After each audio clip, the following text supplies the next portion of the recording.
everyone, welcome back to Fig and Thistle Books. I'm Amanda, and I just thought I'd pop in with a little vacation haul, vacation wrap. I talked about how I was just taking a week off and sending the kids to camp, and I was just going to chill, and I had many plans. So let's talk about what I didn't do. I didn't get a pedicure.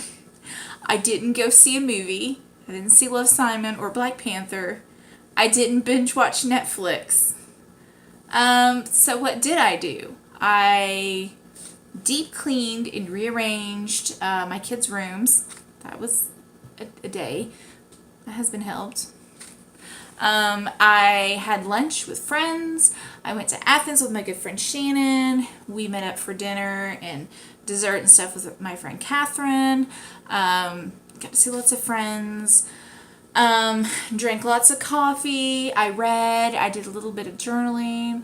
I did a whole bunch of schoolwork catching up. And let's see here.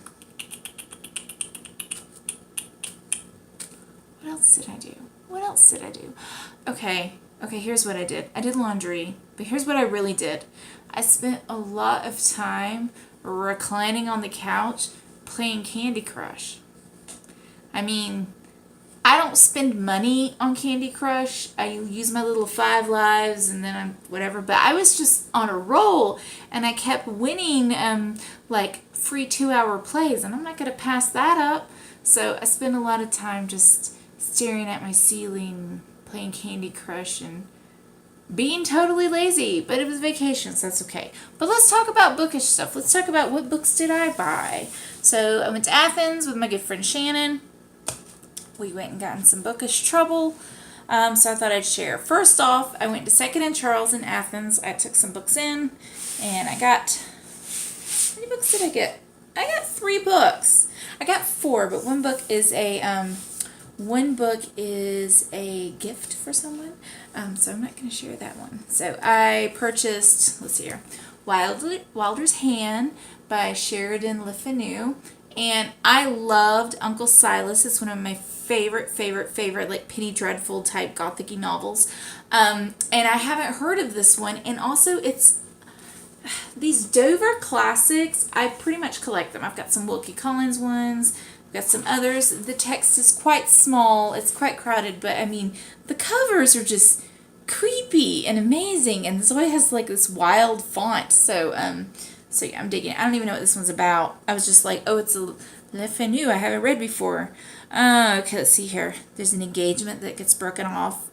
A beautiful heiress who mysteriously disappears. Puzzling letters. What secrets preoccupy Rachel Lake? I don't know if that's a Lake or a person's name. Why is a respectable lawyer and eminent Christian Joseph Larkin, with his rat's eyes, so interested in the Wylder reversion? What's the Wylder reversion? Ooh, somebody wants to sell parts of his wife's estate? What is the curse that hangs over Wylder's Lakes and Brandon's with their motto, Resurgam, I will rise again? I don't know, but it sounds creepy. This was published the same year as Uncle Silas and is one of the rarest of the LeFanu books. So I'm glad I spotted this and grabbed it up. Next, another in keeping with, apparently I'm having some sort of gothic lit thing I'm going through, a copy of The Monk by Matthew Lewis. I read this in college in a Gothic Lit class. Loved this book. It is scary and it is terrifying. Like, it's weird. It's demented. There's like incest and this terrible monk and there's murder and it's a riot. And I used to have a copy and I don't know what happened to it. I'm pretty sure I lent it to someone at some point. So I picked up a copy. And next I got The Pure Gold Baby by Margaret Drabble. So initially this was on my my list when it came in. It's 2013 publication. So when it came through at the library, I was like, oh, this looks interesting. And then I kind of put it on a list of books that I was interested in, but not crazy interested in. But then my good friend Thomas over at hogglestock.com and half of the Reader's Duo dynamic duo, he really liked this book. And so when I saw it was, for sale for just, I think, $3 or $4 at Second and Charles, I had to pick it up. So that's my used book haul. I ended up with my credits spending like $6. So this is the only time I'm going to give you the amount because I was just so well at Second and Charles and then proceeded to spend too much money at the other bookstores. But oh well, I'm supporting reading. It's cool. Next, I went to Avid on Prince. Avid Bookstore is my favoriteest independent bookstore in everywhere. It's just the best. I love them so much. They are socially progressive. They do a lot of events. They're the folks who brought Roxane Gay to Athens. They did a big LGBTQ fundraiser. They are awesome, nice people. They have a superb subscription, a book subscription where they will send you a book that's curated for your tastes. And I did it for 6 months, and then I decided to pay off credit card debt, and so I canceled. But one day I'm going to go back. So I give them support. I look forward to going every time I'm in Athens. So what I picked up from there is one of my most favorite poetry collections, Some Ether by Nick Flynn. These poems are kind of about Nick Flynn's mother's suicide. I read these many years ago, and it is a collection that has stuck with me. And I didn't have a copy. I think I used to have a copy at some point. Once again, probably lent it out. So I picked up a copy of this for me to have and not lend out. Just buy it for people. Don't lend it out. I also picked up Lolly Willowes. It's an NYRB, which I collect. Look on my little NYRB shelf over there when I'm done with it. And I talked about this a little bit in my April TBR. Magical realism, witchiness. I'm excited to reread this. And I also picked up The Art of Cruelty by Maggie Nelson, which I also talked about in my April TBR video, and I will link that down below. And this is some nonfiction about violence and cruelty in art. So, looking for. So that was Avid on Prince. There's 2 Avid bookshops in Athens, Georgia. And so then the next day I went to the newest Avid, which is a little bit bigger than the one on Prince, and that's the 5 Points Avid. So I went there, and I purchased 2 books. I purchased Educated by Tara Westover, which I also talked about in my April TBR. And this is a new release, a nonfiction memoir about a girl who educates herself and goes on to college after living kind of a very isolated, separatist sort of life with her parents. Next, another nonfiction memoir type book is I Am by Maggie O'Farrell. I haven't read Maggie O'Farrell, and I keep meaning to. Of course, can you guess why this book caught my eye? Besides the gorgeous color that looks nice with my hair, I Am is one of the lines from The Bell Jar by Sylvia Plath. And so this is just kind of her memoir about different instances in her life where she could have died, she might have died, she probably would have died if something didn't happen. It's 17 different instances of her being close to death, and kind of what that does to her perception of what is life and her relationships with others. And I am looking forward to reading this. Lastly, I got something Avid that is not a book. It's a game. Penny for your thoughts. And I got this for me to play with my kids. It says help kids build confidence, solve problems, and talk about what matters most. So you have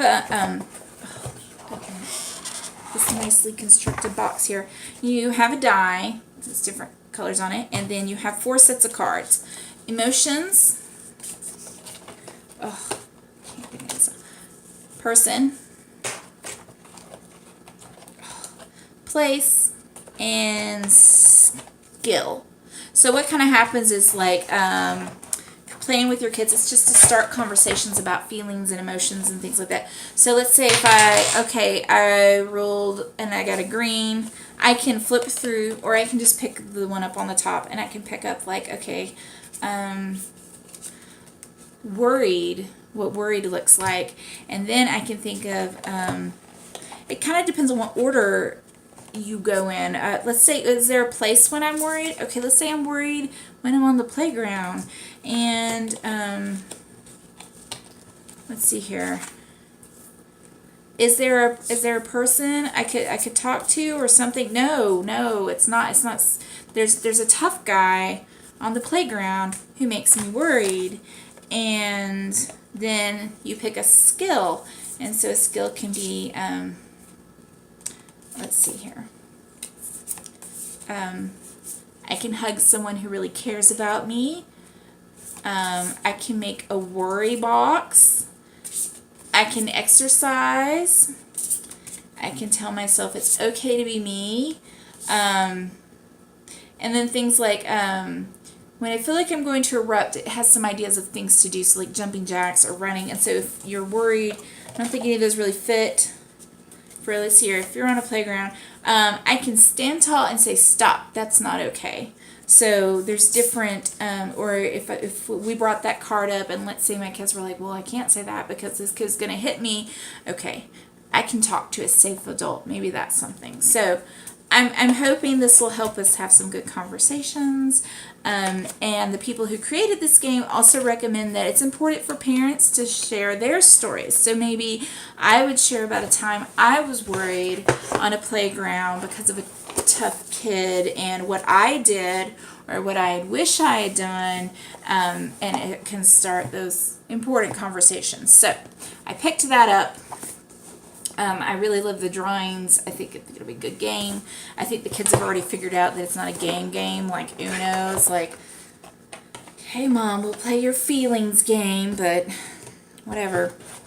They like it right now. We'll go with it. Okay. All right. So that is everything. A really quick vacation wrap up, really quick vacation haul. I'm going to go cook dinner. Right now I'm recording this on a Friday, and I've got I'm off for the weekend, but I need to clean the house and get groceries. Well, I just got groceries today. I need to do some food prep. I need to do laundry. I need to actually fold the clothes and put them away. So we'll see. We'll see. It's going to be kind of a busy weekend, and then I'll jump back into the fray on Monday. All right. Talk to you later. Bye.